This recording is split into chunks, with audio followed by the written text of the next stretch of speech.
Okay, magandang hapon po sa ating lahat at happy Sabbath. Sabat. Magandang hapon. Amen. So,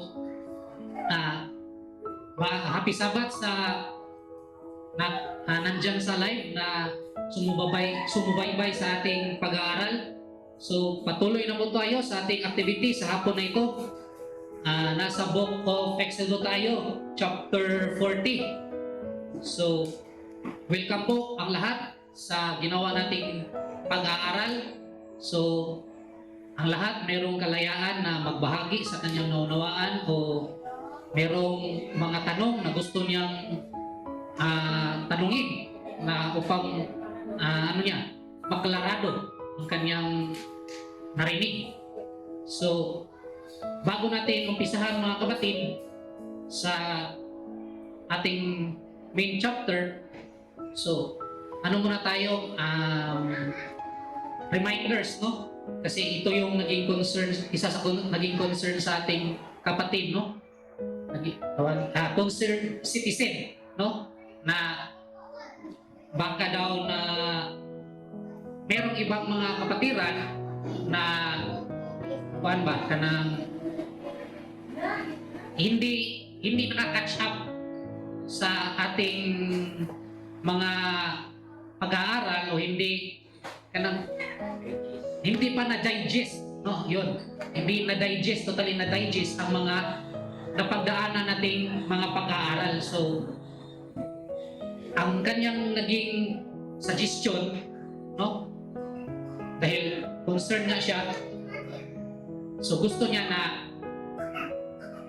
laging tandaan na huwag aalisin yung patas at makatarungan during sa iyong gagawin na analisasyon.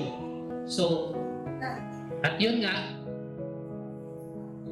sinabi ko sa kanya, napakagandang yan bro, advice, dahil kasi hindi naman lahat sa atin na agad-agad maiintindihan mo ang ating ginawang pagpapaliwanag. Tama? Agree? So, kahit ako, sinabi ko sa kanya, kahit ako bro, merong mga pag-aaral natin na merong binabahagi si Bro Rowe o kahit sino man sa atin na meron ding panahon na hindi ko talaga maunawaan. Pero ang ginawa ko, hindi ko pinipilit yung sarili ko na unawain agad, dahil alam ko sa sarili ko na pag pinilit ko, may stress lang ako. So, ang ginawa ko, mga kapatid, no? Ito yung ginawa ko para hindi ako ma-stress. Focus lang ako muna doon sa aking naunawaan. So, lahat ng every chapter, no, kung meron kang naunawaan at meron kang hindi naunawaan, focus ka doon sa iyong naunawaan. Yung hindi naunawaan, huwag mong pilitin. Okay? Para hindi ka ma-stress, kasi yung hindi mo naunawaan, mauunawaan mo din yan sa tamang panahon. Okay? So, huwag mong pilitin yung sarili mo. Dahil, pag ang lalabas kasi sa nakaraang natin, mga ex-housemate, no, pinipilit nila na maunawaan yung ibinahagi ng ating isang kapatid, ang kinalalabasan ay sinisisi nila yung nagbahagi kasi hindi nila naunawaan. So, huwag naman sana hantong sa ganun. No? Kahit ako, meron akong narinig na ibinahagi sa ating kapatid, hindi ko manawaan, hinayaan ko lang, no? Hinayaan ko yung panahon na maunawaan ko lang. Murag itambalan na kong kaulingon ba nga, masabtan na rin ako. Sa karong adlaw, di pa rin ako masabtan, pero iyang isulti, masabtan na rin ako. So, ang pinaka-importante, focus ka doon sa iyong naunawaan. Okay? Yun ang importante, doon ka mag-focus. Okay? So, bago natin simulan sa chapter 40, review tayo sa Exodus chapter 39. So, ano ba ang napag-aralan o ating naunawaan doon sa nakaraang chapter? Sino yung magbahagi? Yung kanyang naalala, ano yung tinalakay natin? Ano yung napag-usapan natin? Ano ang ginawa ng mga Israelita? Sa may ilang gibuhat? Ha? Sa ilang gibuhat?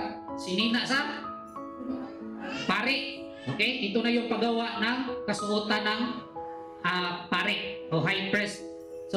So at nalaman natin na ang banal na kasuotan na isinuot ni Aaron ay hindi po yung tumutukoy sa literal na kasuotan lamang. Okay? Ang kanyang isinuot yung kahulugan. Okay? Yung kahulugan ng simbolo na kasuotan. Okay? Yung kahulugan ang kanyang isinuot. So, at hindi po tinanghal ang high priest o si Aaron dahil sa isinuot niya yung literal na damit.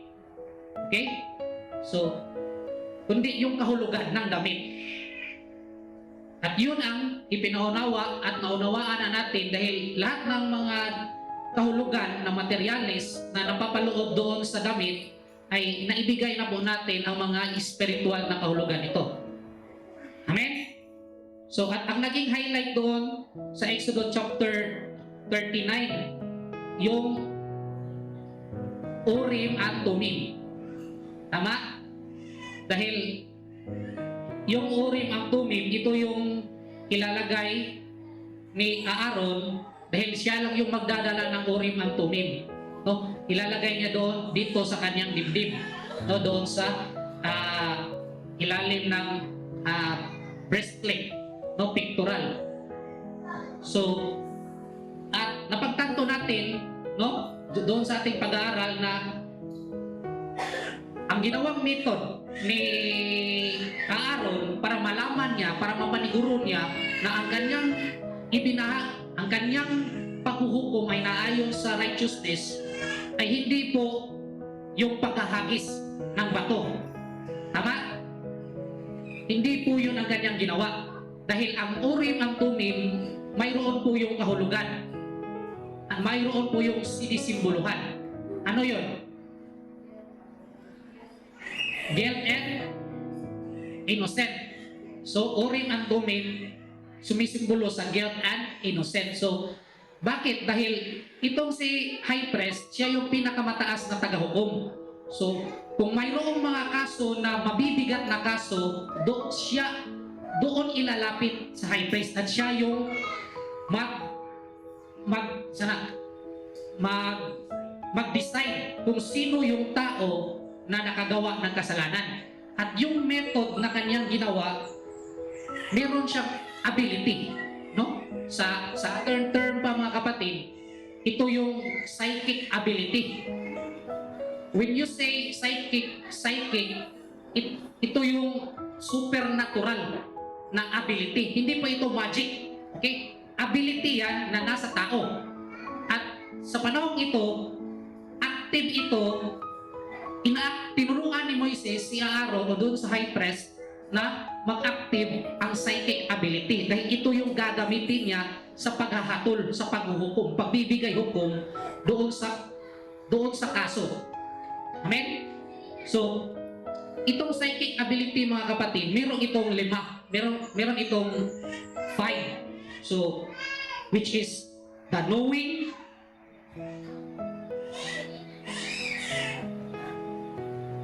ito yung knowing, the smell, hearing, feeling, and the sight. Yan po ang mga psychic ability na nasa bawat tao. No? Ngayon, ang posibleng ginamit ni Aaron dito, ito yung feeling na psychic ability, which is, ito ay gift of feeling na tinatawag clear sentence.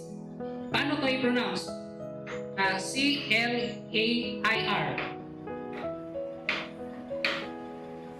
C-L-A-I-R.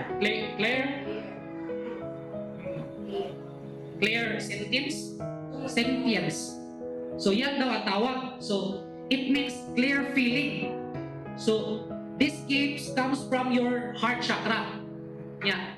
This is also called being an empath. Kung mayroon kang empath mga igsoon, mga kapatid, ito yung unusual, strong ability to feel other people's emotional or mental states. Kaya nababasa niya ang emosyon ng tao at ang takbo ng kanyang isipan. So, merong ability si high priest niya to. So, ngayon, pag meron kang itong pag-active ang iyong ability nito mga kapatid, you are also an excellent lie detector. No? You are also excellent lie detector. Kaya alam niya kung sino yung nagsisinungaling. Kaya masasabi natin na ang kanyang ginawang method o pagbibigay hukom ay nasa righteous judgment dahil active ang kanyang ability na ito. Amen?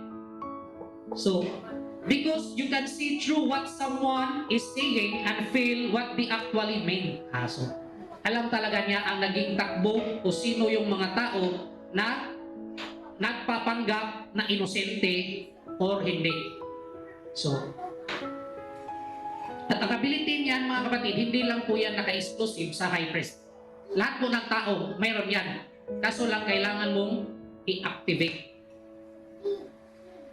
So, yun po ang ating highlights sa Exodus chapter 39. So, patuloy tayo dito sa Exodus chapter 40 mga kapatid. Okay? Basahin natin doon sa verse 1 to 11. Sinabi ni Yahweh kay Moses sa unang araw ng unang buwan, itayo mo ang tabernakulo ng tulda ng tipanan. Ilagay mo sa loob nito ang kaba ng tipan at tabingan mo. Ipasok mo ang mesa at ipatong mo roon ang kagamitan niyon. Ipasok mo rin ang mga ilawan at iayos ang mga ilaw. Ang altar na ginto, sunugan ng insenso ay ilagay mo sa tapat ng kaba ng tipan at kabitan mo ng tabing ang pintuan nito. Ang altar namang sunugan ng mga handog ay ilagay mo sa harap ng tabernakulo ng tuldang tipanan. Ilagay mo naman sa mga pagitan ng altar at ng tulda ang palanggana at lagyan mo ng tubig. Pagkatapos, paligiran mo ng tabing ang bulwagan at ikabit ang tabing ng pintuan nito. Pagkatapos kunin mo ang langis na pantalaga at buhusan mo nito ang buong tulda at ang lahat ng kagamitan doon upang maging sagrado. Gayon din ang gawin mo sa lahat ng kagamitan doon upang maging banal. Ito rin ang gawin mo sa altar na sunugan ng mga handog at ang mga kasangkapan nito upang maging ganap na sagrado. Pahiran mo ng langis ang palanggana at ang patungan nito upang maging banal din. Amen. Amen. Sabi dito sa MBB, sinabi ni Yahweh kay Moises, sa unang araw ng unang buwan, itayo mo ang tabernakulo ng tuldang tipanan. Ilagay mo sa loob nito ang kaba ng tipan at tabingan mo. Ipasok mo ang mesa at ipatong mo roon ang kagamitan niyon. Ipasok mo rin ang ilawan at iayos ang mga ilaw. Ang altar na gintong sunugan ng insenso ay ilagay mo sa tapat ng kaba ng tipan at kabitan mo ng tabing ang pintuan nito. Ang altar namang sunugan ng mga handog ay ilagay mo sa harap ng tabernakulo ng tuldang tipanan. Ilagay mo naman sa pagitan ng altar at ng tulda ang palanggana at lagyan mo ng tubig. Pagkatapos, paligiran mo ng tabing ang bulwagan at ikabit ang tabing ng pintuan nito. Pagkatapos, kunin mo ang langis na pantalaga at buhusan mo nito ang buong tulda at ang lahat ng kagamitan doon upang maging sagrado. Gayon din ang gawin mo sa lahat ng kagamitan doon upang maging banal. Ito rin ang gawin mo sa altar na sunugan ng mga handog at mga kasangkapan nito upang maging ganap na sagrado.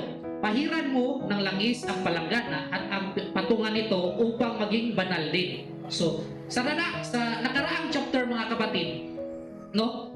Nang natapos ang paggawa ng tabernakulo at ang mga kagamitan sa loob ng tabernakulo at ang kasuotan ng pari, ang ginawa ng mga Israelita, tinawag nila si Moises upang mag-final inspection.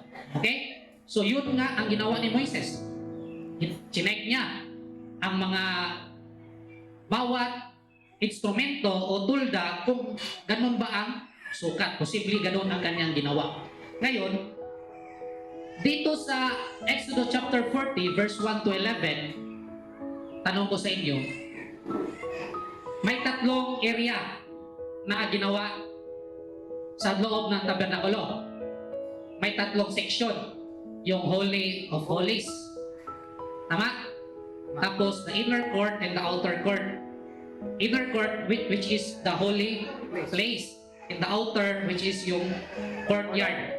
Okay? So, yung kaba ng tipan, saan ito nakalagay? Holy of Holies. Yung holy place, anong kagamitan na nalagay doon? Lampsta, menorah, altar of incense, and a table of bread. Then, doon sa courtyard, bronze basin and altar of sacrifice. Okay, so, dapat alam natin yan. Okay? So, ngayon, ano ba ang ginawa ni Moises dito? No? Sa aking pagkakaintindi, mga kapatid, posible, no? Tinuruan dito ni Moises ang mga Israelita na magkaroon sila ng self-reflection. Ito yung unang pagkakataon na itinuro ni Moises na ito yung gawin ninyo. Kasi sa unang araw ng unang buwan, tinuruan niya ang mga Israelita dahil ipiniliwanag niya ang espiritual na kahulugan ng bawat kagamitan. Ngayon, dahil ipiniliwanag niya doon sa mga Israelita, ibig sabihin, ang prosesong ito ay nakafocus sa sarili. Tama hindi? So, ang kanyang itinuro ay self-reflection o personal reflection. Okay? Kung mayroon kang personal reflection, mga kapatid, ito yung paglalaan ng oras upang pag-isipan, pagnilayan, pag-aralan ang iyong mga pag-uugali, takbo ng iyong pag-iisip, mga motivation o desire. So yun po ang ginawa. Posibleng itinuro doon kay Moises, ni Moises doon sa mga Israelita. At ang iyong titingnan o babasihan ay iyong nakaraang taon. Pag nagkaroon ka ng personal reflection, siyempre ang iyong babasihan yung nakaraang taon. Kasi itong taon na ito yung another year na. Kasuway mo anak katong kita ni agim jud ang Christian. Di ba mo anak ta magbuhat og New Year resolution? Kabantay mo anak? Nya atong gibuhat sige tag ingon nga mao ni ako New Year resolution pero wala kay gibuhat. Kay nga naman, wala man ka nag-personal reflection sa imong gustong buhaton. Punto ra ka, New Year resolution, pero wala kay gibuhat. Kabantay mo na itong naandan. So,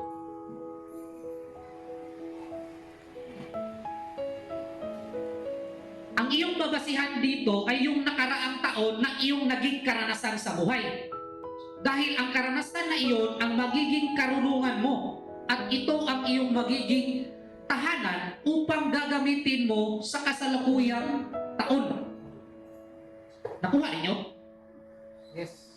Katong niaging tuig sa imong kinabuhi na ay mga kaalam na dito. Naa ba wala? Naa. So katong kaalam na dito, mo to'y imong kanang mahimong balay, uyan, kung mo to'y imong gamiton sa karon nga tuig.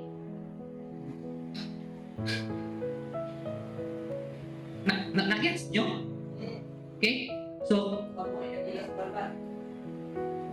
may nabaklaro kita ani. Experience. Kay kung ani mga kapatid, kung hindi ka magkakaroon ng personal reflection, kung hindi mo ito gagawin, kung hindi mo pagninilayan yung nakaraang buhay mo, at hindi mo kukunin ang aral at mga kaalaman doon, ganun pa rin ang magiging resulta sa kasalukuyang panahon. Amen.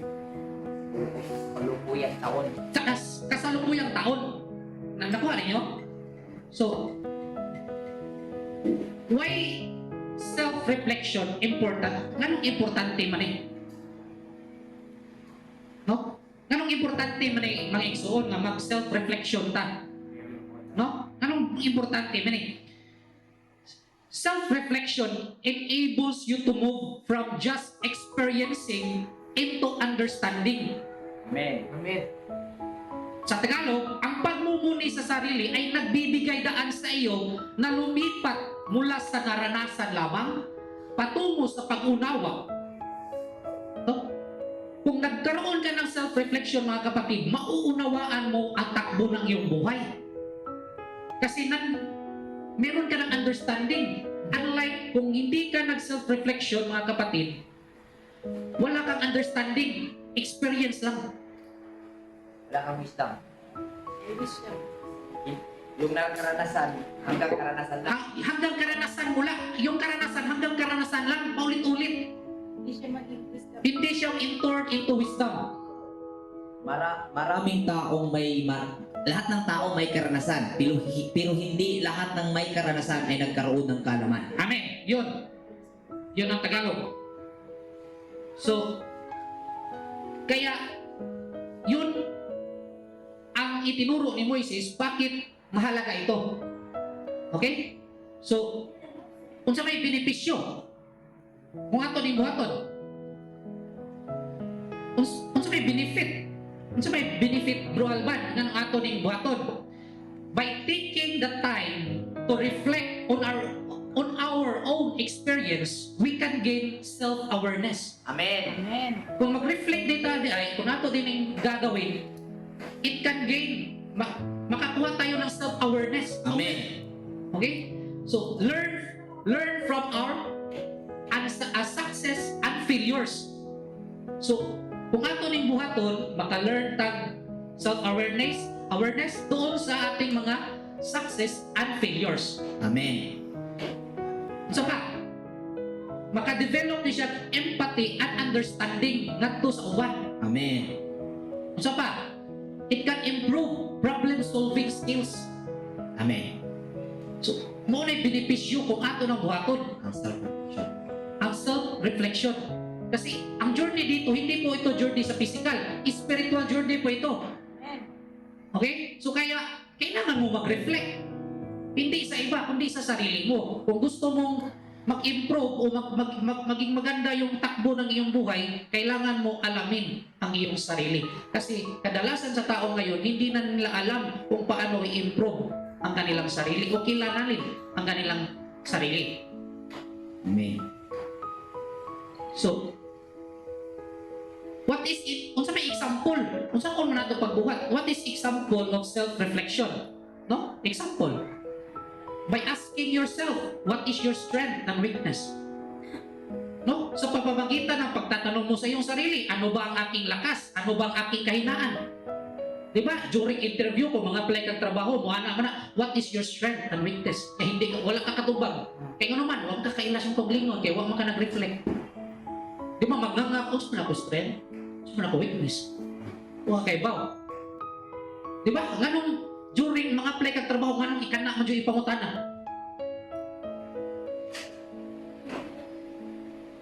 Di ba? Kung ikaw ay mag-a-apply ng trabaho o kahit saan, na trabaho na iyong papasukan, bakit yung lagi itatanong, what is your strength and weakness? Simple kayo nga question, pero di ta katubag.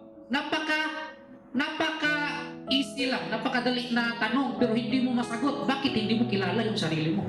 Dahil hindi mo ina-assist yung sarili mo. Ang ina-assist mo, yung iba. Hindi ka nakafocus doon sa sarili mo. Uso yan, uso. At yun ang uso, kaya marami yung CCTV, high-tech na CCTV. No? Ayaw na siya sa atin ang sarili, pero mahilig siya sa atin ang buhay ng iba. Oh, yun ang naging problema. No? Kasi napaka-importante na alam natin yung strength and weakness. No? Maraming iba, may mga taong may kakayahan pero kulang sa kulang sa tapang. Yung strength nila, marunong sila, pero kulang sila sa tapang. Weakness, yun ang weakness. Di ba? Kulang sa confident. Di ba? Dapat alamin mo sa iyong sarili. Dahil walang ibang tao na makakagawa niyan, ikaw lang. Kung gagawin mo ang personal reflection, kaya nga, personal reflection, nagre-reflect yan sa iyong sarili. No? Ngayon, habang nagkakaroon ka na ng purpose doon sa ginawa mong reflection, so kung gagawin mo ang reflection, magkakaroon ka ng purpose. No, pag sinabing purpose, kapatid, naunawaan mo na yung strength and weakness mo. Alam mo na ang iyong gagawin na plano. Mayroon ka ng purpose na gagawin. At ito yung palaguin ko. Ito yung strength ko. Pagbutihin ko pa. Ito yung weakness ko. Bas, ano kaya ang ibang way na dapat kong i-improve? Ito. Yun. May sense of purpose ka na. So may goal ka na. May plano ka na sa iyong sarili. Amen? So, the wisdom that comes from your experience will guide you, and you must believe and rely on it. So your future aspiration will happen through the right process. Akong Tagalog.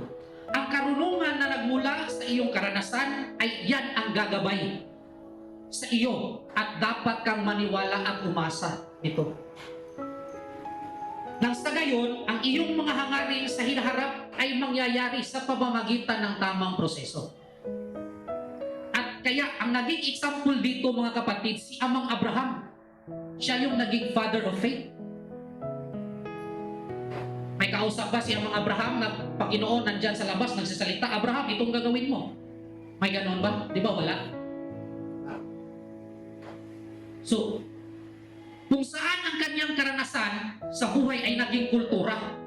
Ang arka dito, tumutukoy po yan sa karanasan ng buhay ni Amang Abraham. Amen? At siya yung naging sanglitanan. Kung may ugang sanglitanan, ito ay influensya. Naging influensya si Amang Abraham ang kanyang naging karanasan sa ating mga buhay. Tama hindi? Amen. Ang kanyang buhay, naging influence, ang naging karanasan niya sa buhay, naging influensya sa ating buhay ngayon. Di ba? Dahil sa kanyang paniniwala sa kabutihan. No? Na nagsasalita diyan sa kanyang loob. Bakit? Kasi nga, nag-personal reflection siya. Ginawa niya ito. No? So,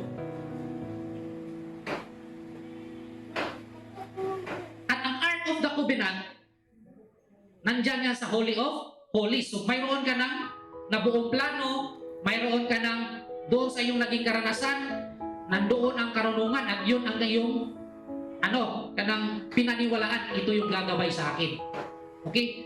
So, ngayon, habang nalalaman natin ang mga aral ng buhay ng ating mga ninuno, nabubuhay din ang ating paniniwala at mag-asa na magkakaroon ng purpose ng ating buhay. Tama hindi?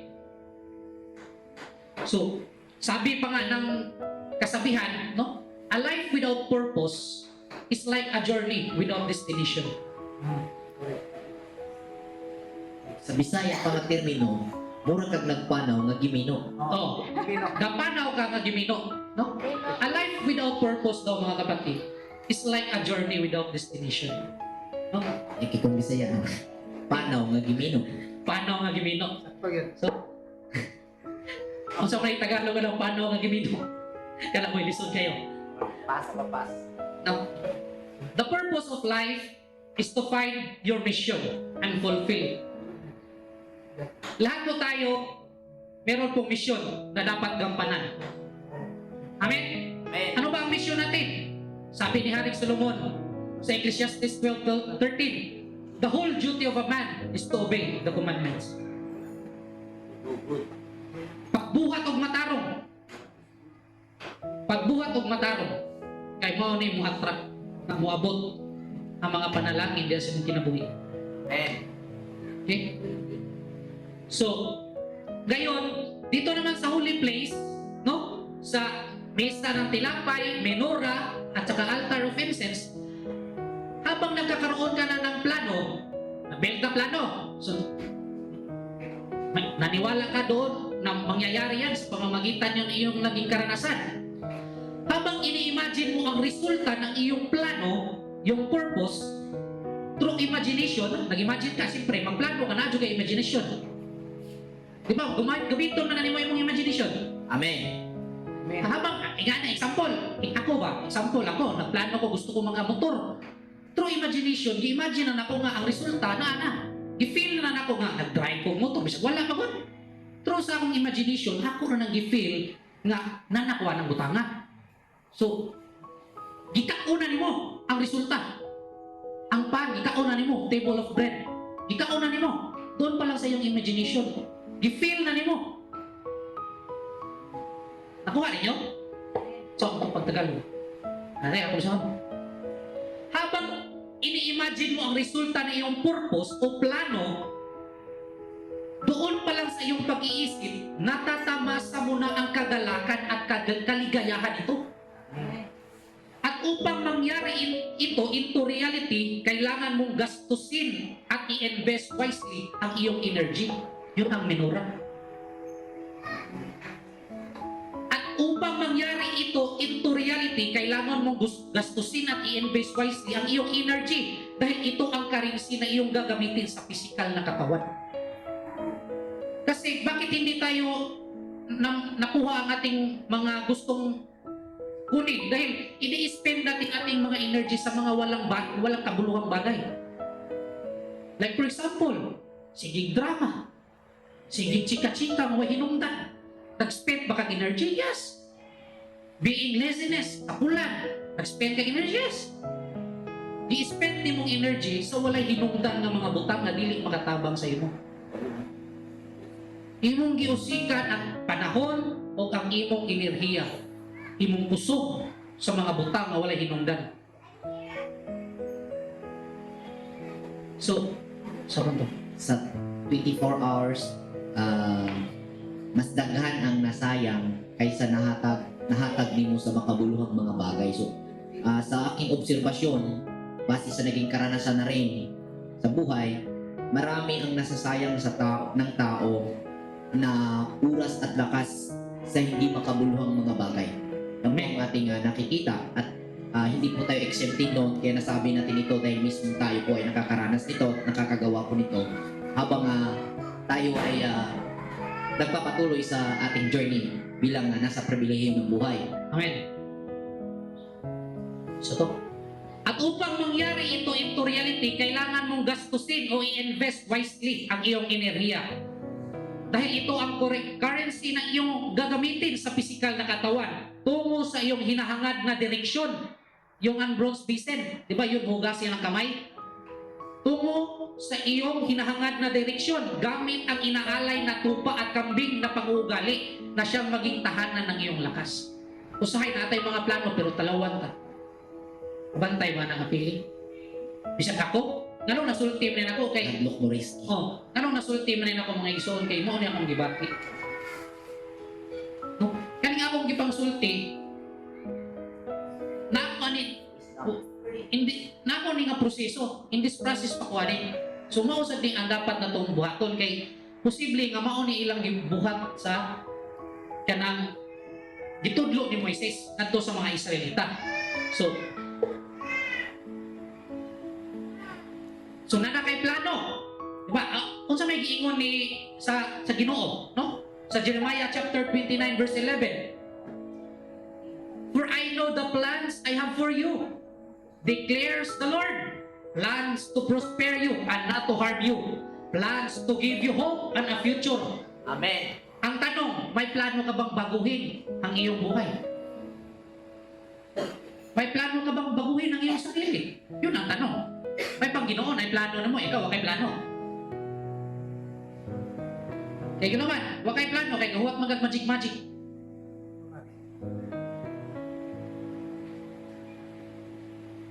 May plano bro, pero man. Anak ko dagang plano, ginuoray bala. Wala kita. Ano niya, ginuoray bala. Wala na kong problema. No? So, Unclear ko. Mo na yung mga Hindi malinaw na unclear vision. No? So, dito mga kapatid, langis, no? Na bubuhusan. Ang langis dito mga kapatid, ito yung last year life experience na naging wisdom mo. Amen. Naging wisdom mo ngayon. Okay? Yan po ang langis. At iyon ang gagamitin mo para tulungan ang iyong sarili sa mga kabiguan na iyong dinaranas. Na iyong dinaranas at itama ang mga pagkakamaling nagawa mo upang hindi na maulit pa. Okay? Yun po ang mga langis. Yun po ang langis. Kung mag-self-reflection ka sa iyong nakaraang last year na buhay, mayroon pong wisdom dyan. Mayroon pong yung wisdom kailangan mong i-keep. At kailangan mong, yung mga aral, kailangan mong i-remember. Okay? Either naging failure ka or naging success ka. Kung naging success ka, ipagpatuloy mo kung anong klaseng pamamaraan ang iyong ginawa. Pero kung naging failure ka at yung naging pamamaraan mo ay hindi naging epektibo, change into another kanang pamamaraan. Yan. Amen? Amen. So, verse 12 to 15. Si Aaron at ang kanyang mga anak ay dalhin mo sa pintuan ng tuldang tipanan. Doon maghugas ayon sa ritual. Pagkatapos, isuot mo kay Aaron ang banal na kasuotan at pahiran mo siya ng langis. Sa ganitong paraan, mo siya italaga sa akin at siya'y maglingkod sa akin bilang pare. Palapitin mo rin ang kanyang mga anak at isuot mo sa kanila ang mahabang panloob na kasuotan. Pahiran mo sila ng langis katulad ng ginawa mo sa kanilang ama upang maglingkod sila sa akin bilang mga pare. Dahil sa pagkapakid mo sa kanila ng langis, mananatili silang mga pare habang buhay. Ginawa, tama ba? Verse Okay na. Amen. So sabi dito, si Aaron at ang kanyang mga anak ay dalhin mo sa pintuan ng tuldang tipanan at do'y maghugas ayon sa ritual. Pagkatapos, isuot mo kay Aaron ang banal na kasuotan at pahiran mo siya ng langis. Sa ganitong paraan mo siya itatalaga sa akin at siya'y maglilingkod sa akin bilang pari. Palapitin mo rin ang kanyang mga anak at isuot mo sa kanila ang mahabang panloob na kasuotan. Pahiran mo sila ng langis tulad ng ginawa mo sa kanilang ama upang makapaglingkod sila sa akin bilang mga pari. Dahil sa pagkapahid mo sa kanila ng langis, mananatili silang mga pari habang buhay. Okay? So, alam natin na ang pagkapari ay hindi po yan naka-exclusive sa mga Levita lamang. Tama? Tama hindi? Amen. No? Mayroon po tayong mga verse niya na mababasa. Na gagawin ko kayong holy nation, mga pari. Royal. A royal priesthood. No? So, hindi po yan naka-exclusive sa Levita lamang. Okay? Ang Levita ang in-appoint na pari dahil sila ang magsasagawa sa physical na seremonya para sa pagkakaisang handog na ialay ng mga tao. Okay? Ngayon, at ang tungkulin o duty ng pari, ito yung importante. Ang tungkulin o duty ng pari ay ang paggawa ng mabuti at ipairal ang hustisya. Amen? Yun ang tungkulin ng pari. At ang tungkulin ito ay hindi lamang para sa mga Levita, pati po sa lahat ng tao. Amen? Diba? Sabi ng Elohim kay Amang Abraham, turuan mo ang iyong anak na gumawa ng mabuti at ipairal at ang hustisya. Mababasa po yan natin sa Genesis chapter 18 verse 19. Okay? So ngayon, sa ating kaalaman sa tungkulin ng pari, dapat nating isuot ang banal na damit na isinuot ng pari bilang tayo ay nakahanda sa anumang oras sa pagsalakay ng ating mga kaway. So kaya pala ipasuot ang damit, banal na damit, dahil ito ay tanda na nakahanda tayo kung sakali sasalakay ang ating mga kaaway. Okay? Ano ba ang kahulugan ng nito na dapat nating isuot? Ano ba ang mga kahulugan ng damit na dapat nating isuot, mga kapatid? Okay? Basahin natin, Efeso chapter 6 verse 13 to 17. Efeso chapter 6 verse 13 to 17. Dahil dito, magsikuha kayo ng buong kagayakan ng Diyos upang kayo'y makapagtagal sa araw na masama. At kung magawa ang lahat, ay magsitibay. 14. Magsitibay nga kayo na ang inyong mga baywang ay may bigkis na katotohanan, na may sakbat na baluti ng katuwiran, at ang inyong mga paa ay may panyapak na paghahanda ng ebanghelyo ng kapayapaan. Bukod dito ay taglayin ninyo ang kalasag ng pananampalataya na siyang ipapapatay ninyo sa lahat ng mga nagniningas na suligi ng masama. At magsikuha din naman kayo ng mga turbante ng kaligtasan at ng tabak ng Espiritu na siyang salita ng Diyos. Amen. Amen.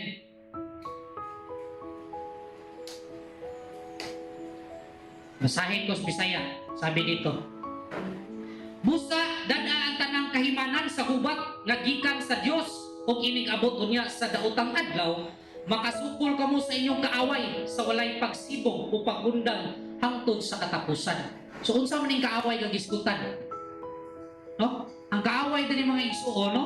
Mao ning usahay kanang bitaw mga pagkatapulan na to. My demon of laziness, my demon of anger, my demon of envy, my demon of lust, my demon of greedy and pride. Ba? Mao na atong mga kaaway sa atong kaugalingon. Klaro? No? Kanang mga kaaway ang mga igsuon na to. Wala exempted na. During sa imong gipangandoy, dili malikayan nga makasinati kag kaluya. Mao na giingon na daot ang adlaw. Makasinati kag kaluya ba? Murag di man ni nako kaya maabot niya akong pangandoy, murag taas ra sila kog gilanan. Nga naman, wala kay confident. Pero at other side, sa imong wisdom, wala to, kaya na nimo. I am confident. Pero kinsa mo pili, ikaw ra. Kinsa may mo purso, kinsa may mo motivate. Ikaw ra po. Nailang tao makahatag nimo motivation, pero at the end of the day, ikaw ra gyud mo pili. Ikaw ra gyud naa nimo ang choice na. Sakto? Busa pangandam kamo, gamita ang kamoturan, ingon nga bakos. Usay ingon, ang kamoturan nga ingon nga bakos. Ang pagkamatarong ingon nga sa lipod sa inyong lughan. Ibig sabihin, during sa ating gagawing plano, tapos dadaan tayo sa matinding proseso, dadaan tayo sa kahirapan, hindi ito magiging hadlang para hindi tayo gagawa ng matuwid, tama. Manatili tayo sa tama. Gagawin natin ang tamang paraan para abutin ang ating mga pinapangarap sa buhay. Hindi yung shortcut. Trust the process. Gawin mo lang kahit hindi pa malinaw kung ano ang magiging resulta. Basta gawin mo lang. Kasi ang pagbigay ng resulta hindi mo yan obligasyon. Okay? Normal na pag nasa process, nasa prosesong sitwasyon ang bawat tao sa kanyang pangarap o kanyang mga adhikain sa buhay, ay normal po na hindi niya nakikita ang hinaharap. Ngunit ang mga karanasan sa ating mga ninuno ang nagiging, sabi nga ni Brother Arba, nasa loob ng Holy of Holies upang magiging basihan, magiging influensya sa atin para tayo kukuha ng lakas. Kung kaya magtiwala tayo sa proseso. So sapat na ang mga sapat na basihan at magpapalakas sa atin ang naging pagkatagumpay ng ating mga ninuno upang magtiwala tayo sa proseso. Amen. So, padayon ta. Ug ang kadasig, busa pangandam kamo, gamita ang kamauturan nga ingon nga bakos, ang pagkamatarong ingon nga sa likod sa inyong dughan. Okay? Mo ni meaning sa mga sininahan. Dili ni naka-exclusive lang sa suot sa high priest. Ikaw isip adunay pagtuo sa pagkamatarong nga naa nimo dapat sul-ob nimo kanunay. No? Dad-a kanunay ang inyong taming nga mao ang inyong pagtuo kay pinaagi niini makapalong kamo sa tanang nagsiga nga ipanak kaninyo sa yawa. Baos hay wala ka hadlok. Jugoy ka isok. Kung sul-ob din nimong taming, na kay taming sa pagtuo, I am. Ingon pa sa sakra o? I am, I feel, I do, I love, I speak, I see, I understand. I am that I am. Kaya din ako, kay naan ako ang tanang abilidad, pero kailangan na ako gamiton ang dialay na ko nga tupa. Sa mga tupa, kaisog. Kaisog sa pagbuhat og matarong para makabot ang pangandoy. Amen. Amen? Mo na giingon ni Apostol Pablo. Kung ikalok ninyo ang kaluwasan, ingon nga panalipod sa ulo o gamita ang pulong sa Elohim nga ihatag kaninyo sa Espiritu, ingon nga espada. So kailangan pa magnuman nimong gagulingon. Tambalan nimong gagulingon ba? Pati kag usay kanang usay ba kanang magistorya kasi mo gagulingon nakasuway na mo. Mura kag crazy pa binaon pero dili na siya crazy. Okay. Ay ipakita po. Okay. Uban, siguro. Ay lang ipakita sa uban kay kung ipakita mo sa uban istorya ka na yan nasa public kana alam juga gabuang juga pero kung ikaw ra usa samin ka ng pangandoy nya say mo pangandoy mo ana kabukaton kayo murag naglabim na akong kahadlok kaysa akong pangandoy Kana bitaw murag ang imong pangandoy ano Bisaya. So yung pangarap mo, nakita mo yung pangarap mo na napakalaki. Parang isang mundo ang kailangan mong mapagtagumpayan at ikaw ay napakaliit ng yung capacity kung tingnan mo sa kasalukuyan. Yung bang ganun? amen Hindi maiiwasan na mapanghinaan ka ng loob. amen Pero yun nga, kaya mo yan. Kaya natin to dahil yung energy ay nasa sa atin. At yung energy, yung po yung kapangyarihan na ang tao ay makakagawa siya sa lahat ng kanyang gagawin. Kumbaga, nagkaroon na tayo ng buong kasangkapan upang magtagumpay at maging maligaya at makamit ang mga pangarap na ating minimikhi para sa kabutihan. Lahat ng kakailanganin natin ay nandito na. Ang atin na po is kailangan nating magtiwala ng mayroong consistency upang ito ay mapapatunayan natin at ang panahon ay magbibigay sa atin ng pabor upang ang lahat ng ito ay magkaroon ng katuparan. amen so klaro kung unsay gisuot sa pare dire kinahanglan suoton pud ako dili na exclusive para nila ra para na sa tanang tao okay so next 16 to 33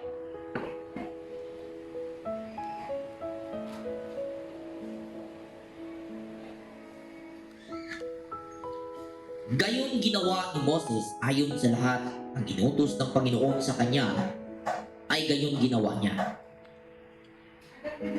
At nangyari sa unang buwan ng ikalawang taon, ang unang araw ng buwan na ang tabernakulo'y itinayo.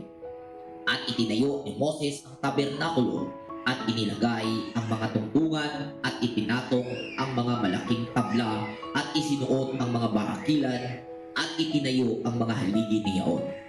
At kanyang inunat ang tulda sa ibabaw ng tabernakulo at kanyang inilagay ang takip ng tabernakulo at kanyang at sa itaas ng ibabaw niyaon gaya ng inutos ng Panginoon kay Moses.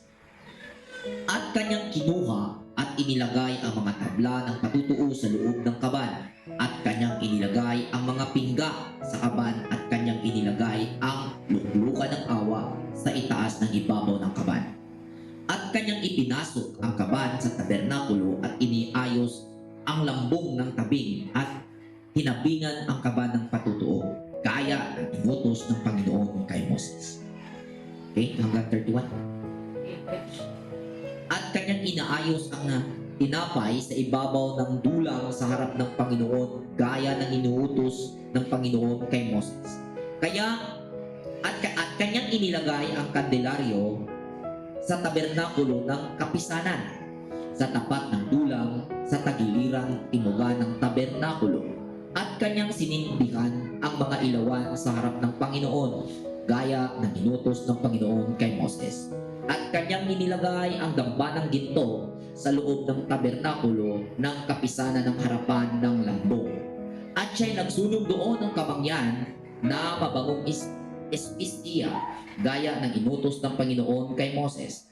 At kanyang inilagay ang taping ng pintuan ng tabernakulo, at kanyang inilagay ang damba ng pasusungnugan ng handog sa pintuan ng tabernakulo ng kapisanan. At pinaghandugan ng mga handog ng susunugin at handog ng harina, gaya ng inuutos ng Panginoon kay Moses. At kanyang inilagay ang hugasan ng pagitan ng tabernakulo ng kapisanan ng dambana. At sinindihan ng sinidlan ng tubig upang mahugas. At si Moses at si Aaron at ang kanyang mga anak ay nagsipaghugas doon ng kanilang mga kamay at kanilang mga paa, pagka sila'y pumasok sa tabernakulo ng kapisanan, at pagka sila'y lumalapit sa dambana ay naghuhugas sila, gaya ng inutos kay Moses. At kanyang inilagay ang looban sa palibot ng tabernakulo ng dambana, at iniayos ang tabing ng pintuang daan ng looban. Gayon, tinapos ni Moses ang gawain. Amen. Amen. Ginawa ni Moises ang lahat ayon sa inutos ni Hawa, kaya ang tabernakulo'y itinayo nila noong unang araw ng unang buwan ng ikalawang taon. So, ano na pala ito? Starting day sa ikalawang taon. Sakto? So, doon sa Exodus chapter 19, mga kapatid, verse 1, yun ang time na nakarating sila sa Sinai. At ang doon, yun ang unang araw ng ikatlong buwan. Nung nakarating sila sa Sinai, 3 months, unang araw, ang date na to, unang araw ng ikatlong buwan. So, 3 months, i-times mo sa usa ka buwan, merong 30 days. Tama? So, 3 months times 30 days, pila?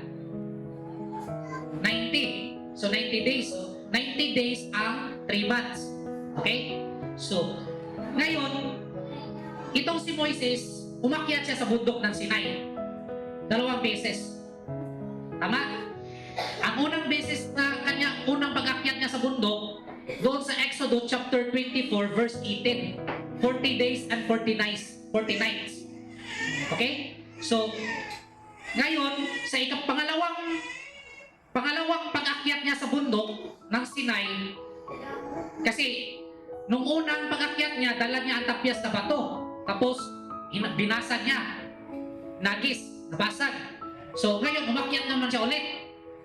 So, doon sa Exodus chapter 34 verse 28, pangalawang pag-akyat niya yon, 40 days and 40 nights din. So, ilan lahat? 80 days. So, 80 days plus 90 days, pila? 80 plus 90, 170 days. So, sa loob ng isang taon, ilang araw? 365. So, 365, i-divide mo into 170 days equals 195 days.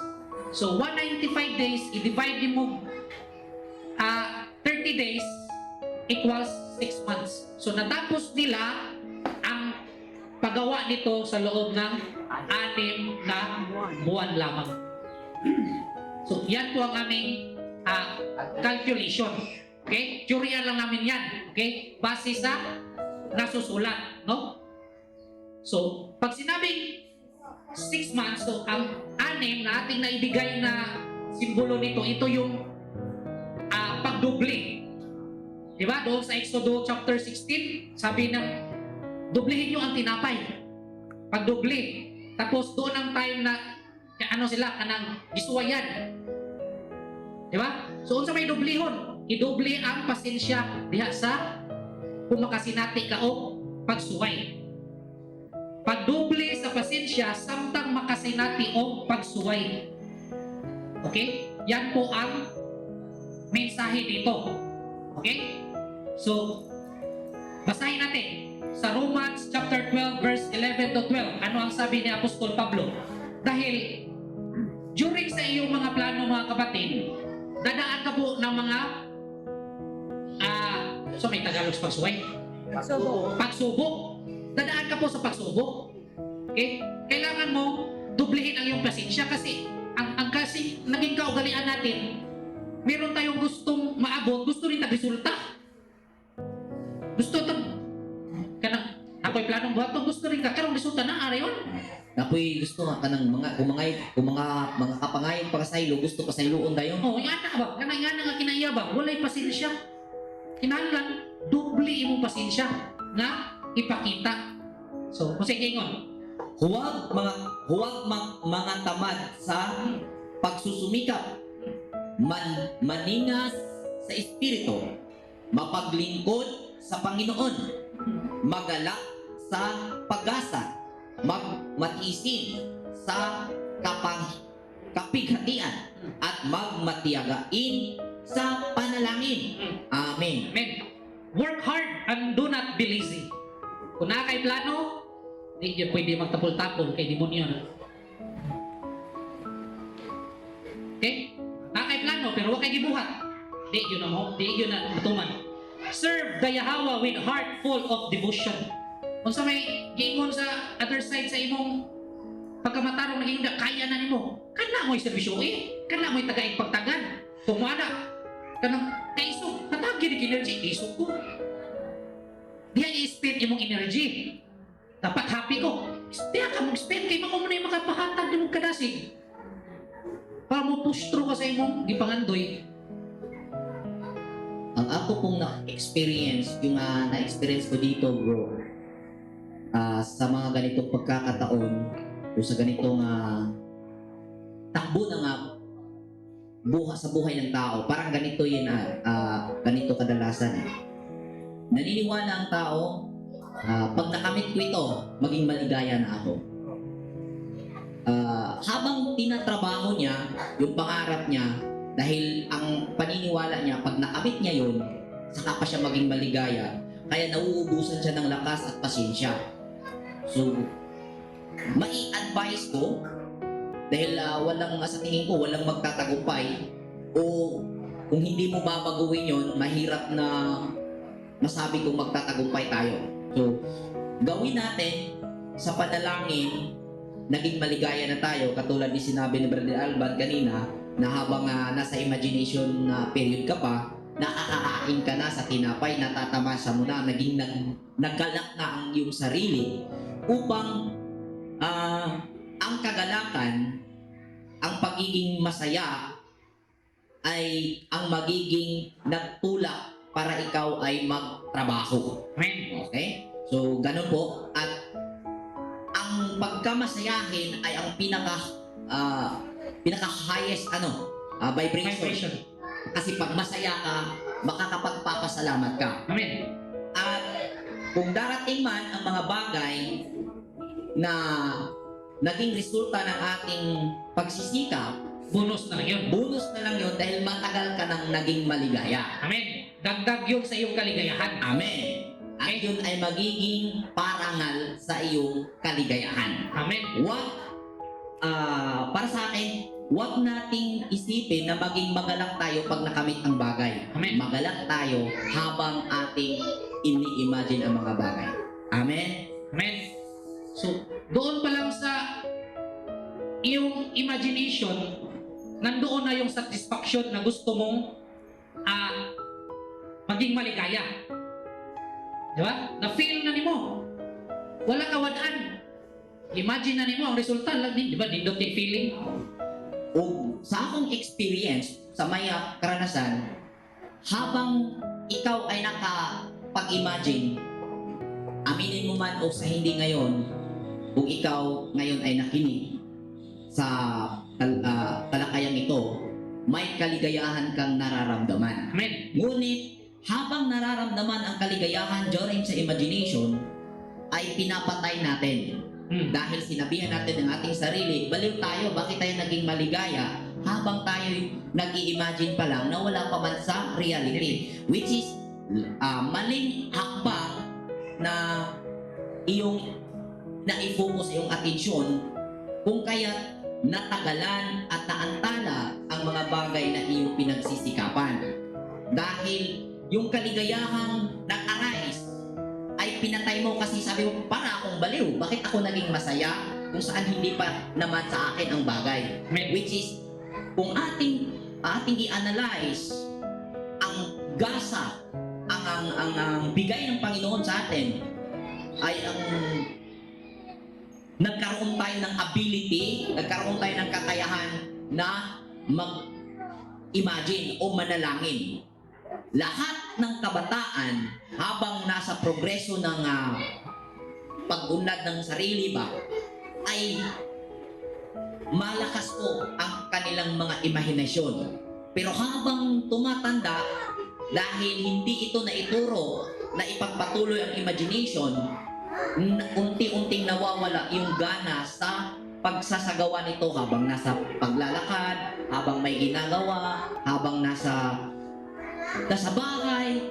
Experience yan. Aminin mo man sa hindi. Kumbaga ganito yon. Hindi ko kailangang i-prove ng anumang mga ebidensya. Ikaw mismo ngayon ang nakakarinig na ito ay iyong nararanasan at yan ang magsasabi sa iyo na katotohanan ang aking naisasabi ngayon. Amen. So, tama yung agree ako sa sinabi mo, bro, dahil doon sa imagination, talagang may kakaibang saya na hindi mo ma-explain. No? No? Pero yung saya pala yun ang mag-fuel, i-push ka ba? I-drive ka para kanang i-pursue mo yung desire mo. Dahil pag naabot mo yung into reality, pag nakamit mo na yun,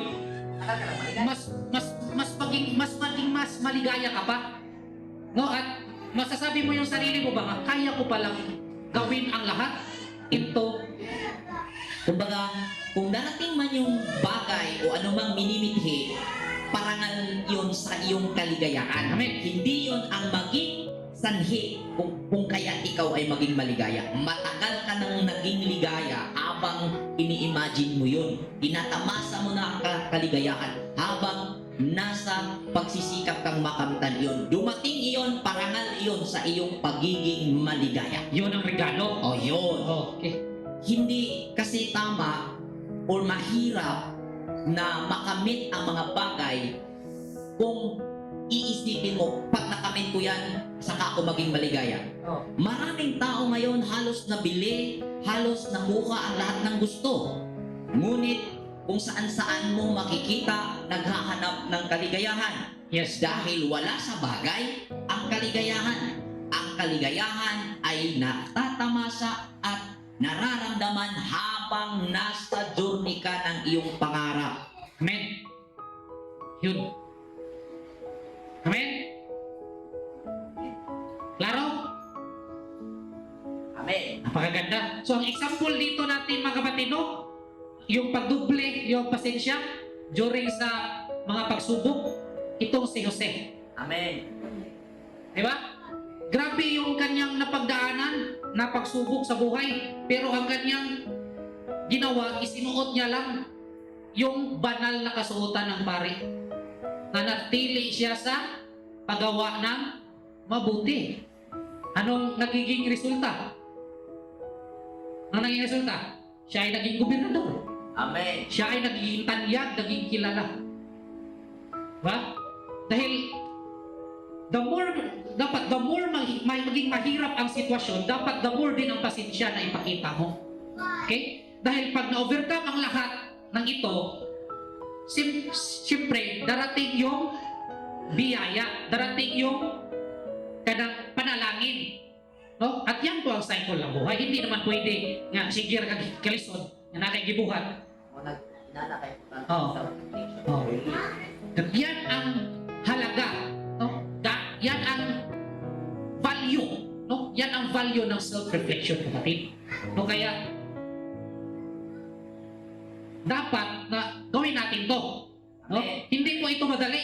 Kahit ako, dahil habang inaral ko ito, di talaga madali. Hindi ito madali gawin, pero kinakailangan gawin.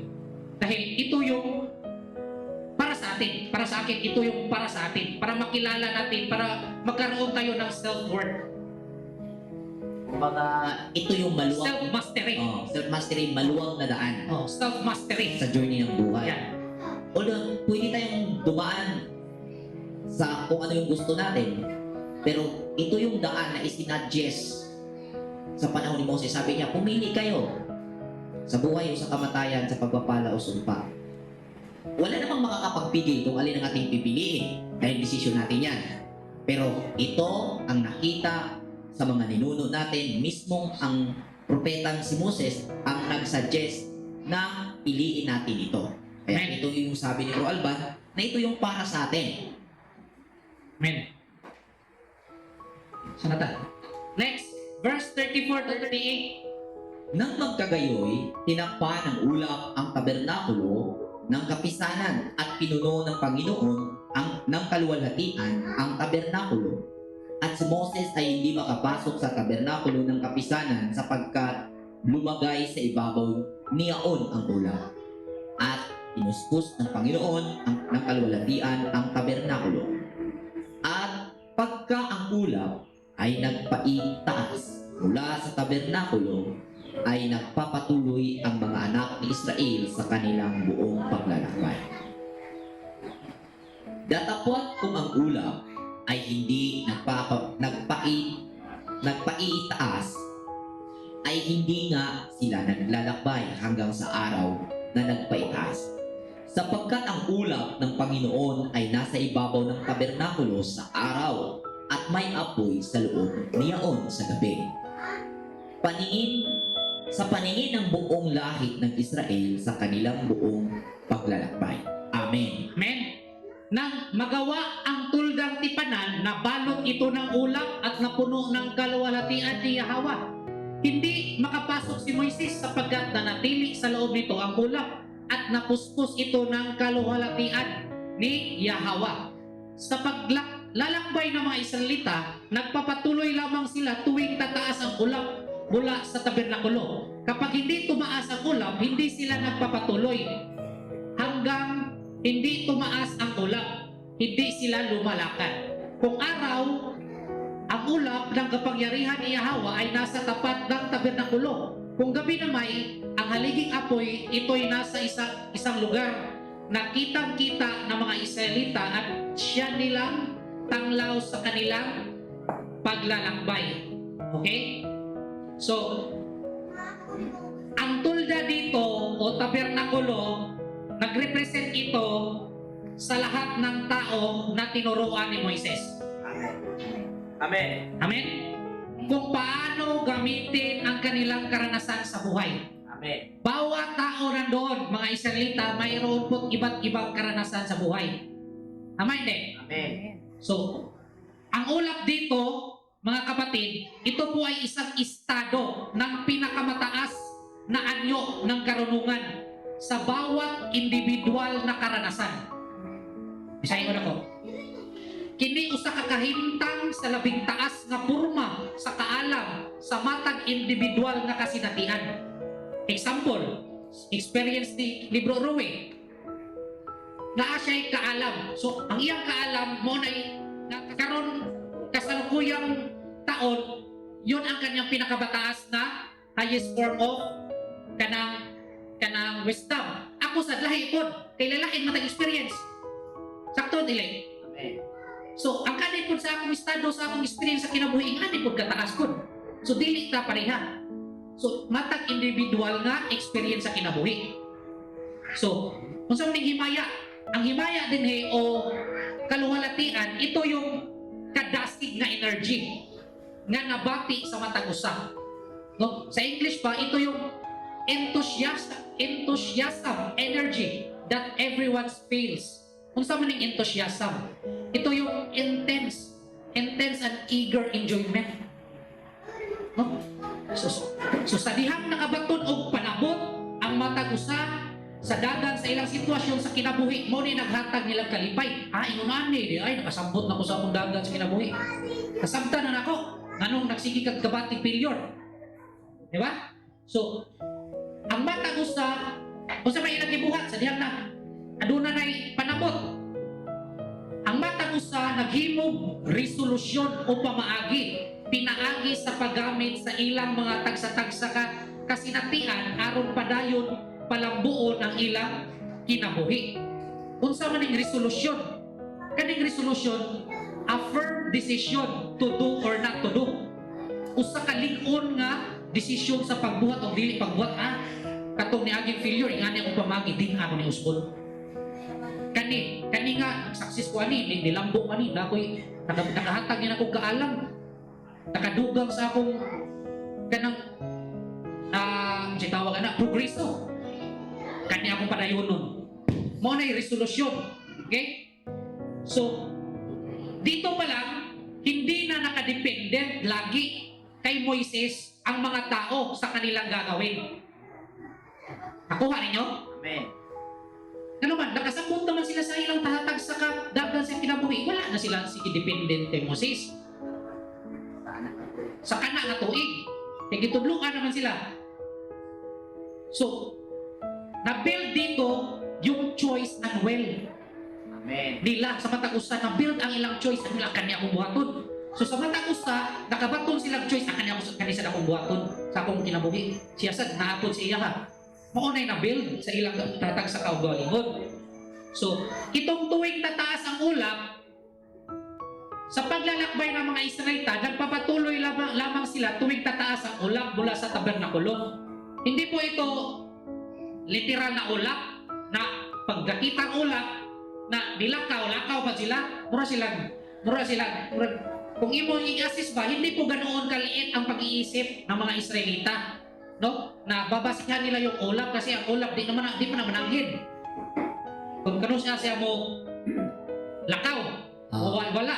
Kung may hangin, kung sa akong experience, pag may hangin na darating, ang ulap aalis yan. Alis. Pero kung ating titingnan, alam po natin sa calculation ng mga scholars, umabot sa 6 to 7 million katao ang nasa journey. Amen. So, kung ating i-assist na ang ulap ang maging basihan upang magiging signal, kung ating iliteral upang maging signal sa kanilang paghayo o kanilang pagpapatuloy sa paglakbay, ang ulap ay hindi po na kung sabihin natin hindi na magtatagal ba at 6 million to 7 million katao nagtarok yun o nagtayo yun ng tulda. So, pag ano pa lang nun, pag backlash pa lang 6 million. Tapos may tabernakulo pang itinayo. May tabernakulo pang itinayo. At syempre, yung mga Israelita na nanungkulan sa tabernakulo, Brother Alban, mayroon din silang sariling mga tulda para sa kanilang tag-iisang pamilya. Amen. Kung kaya, ano ang kanilang uunuhin? Humayo na yung ulap. So, yan, kung ganyan mo lang simpleng i-analyze, hindi po literal na ulap ang humayo. May ibang ipakaintindi na dapat nating unawain upang maialis tayo sa pag-unawang pantasya. Amen. Okay? So, ang ibig sabihin sa tuwing tataas ang ulap mula nagpapatuloy lamang sila tuwing tataas ang ulap mula sa tabernakulo. Ito yung pagkaintindi ko, kapatid. Bisaya yun sa ako. Ingon ani ba? Kaya na naman sila yung plano. So, kung Kung kini nga pamaagi akong buhaton, unya mamunga gani og kaayuhan, ako ning i-improve, ako ning padayunon. Kaya nga naman, naaman ang padalangin. Na-feel man mo nga, murag di pabor ang panahon nimo. So, mao ni akong padayunon. So, kaning hindi sila nagpapatuloy hanggang hindi tumaas ang ulap, hindi sila lumakad. Kung kani sa mga pamaagi akong buhaton, unya di makapamunga og kayuhan, sa akong kaugalingon, mangita og laing pamaagi para mahimo kong progresibo. Change plan sa ko. Ingon ana ang ilang gibuhat kaya ang ulap, usay ulap, highest form of wisdom na nakabase sa imong experience. Mao na ibuot ipasabot problema sa uto pagtagalog. Ang ulap ay parang sumasalamin sa kaganapan sa buhay na kung saan nagtagumpay ka sa ginamit mong pamamaraan which is based sa iyong experience before o sa last year, ay kung nagkakaroon ka ng benepisyo, sabi ni Brother Alban, ay pagpapatuloy mo ito at papalaguin. Pero kung yung ginamit mong pamamaraan base sa experience mo ay napansin mo na hindi naging progresibo ang buhay mo, Amen. ay kailangan mong magkaroon ng panibagong plano Amen. gamit pa rin ang nakaraang Karanasan. karanasan. Amen. Ganyan po ang ibig sabihin ayon sa ipiniliwanag ni Brother Alban sa kanyang Bisaya na ginawang papaliwanag tungkol sa ulam. Amen. So, ang kalalabasan nito mga kapatid, ang nagiging mindset mo na pag naranasan mo ang ups and downs sa buhay, tinuturn mo ito into positive view. Amen. Amen? Kay kung di mo masabtan, magsige kag pamasangil sa uban. Magsige kag blame sa uban. Blamers ka. Ikaw ba, mao ning ani ko, ikaw ba? Pero ikaw nagabuhat. Pero yung may pasangil sa uban. Kaya naman, huwag mo na dawat, huwag mo na pasaylo ang iyong pagkaligo. Na kay guilt nga na feel ka diha. Wala kakapasan. Di ba? So, yan po ang mensahe sa Exodus chapter 40 kung gaano ka-importante ang personal reflection. Okay? No? Na-mention na natin ito sa nakaraang chapter, yung personal reflection. Dahil taon-taon doon sa kapistahan, magkakaroon tayo ng personal reflection sa 3 beses sa isang taon. Pero dito, Amen. talagang natin, pinalaliman natin ba kung gaano ito ka-importante. Hindi po natin ito basta-basta lang ididigma. Okay? Dahil yung journey natin dito mga kapatid, spiritual journey po to. No? Sa pagpapalago sa ating sarili. Okay? So, ako ha? Amen. Amen? So, last. Remember, most of your stress comes from the way you respond. Alam natin, yes, mag-respond. Pero ang tanong, paano ka nag-respond? Okay? Most of your stress comes from the way you respond, not the way life is. Adjust your attitude if needed. Okay? Change how you see things. Manage. Oh.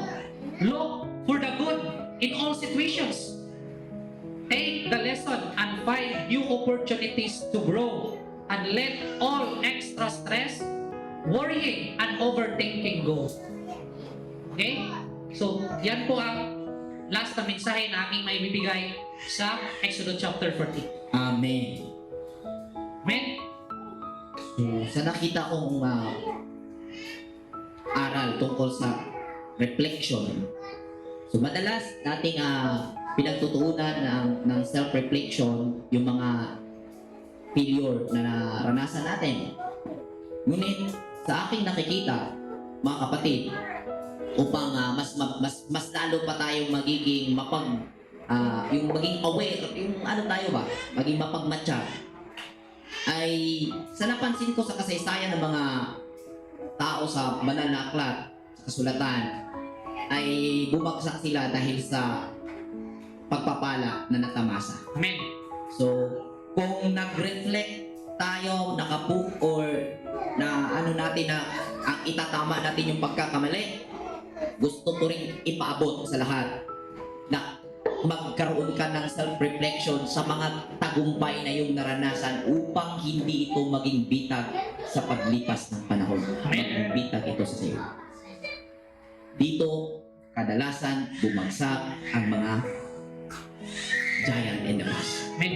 Bakit? Kasi na-dominant sila bro sa demon of greediness. Inakala nila na sa kanilang nasa posisyon sila ng tuktok. Tagumpay ay hindi yung ay permanent yun. No. Mawawala yan kapag hindi mo yan na-manage ng tama. Okay? Magiging bitag mo yan. No? So, both side, either nasa ups and down ka, dapat ang realization laging in the present moment. Amen. Amen? So, may tanong? May dagdag? Okay, so maraming salamat sa lahat sa ating pakikinig. Happy Sabbath. Shalom. Alaikum. Shalom.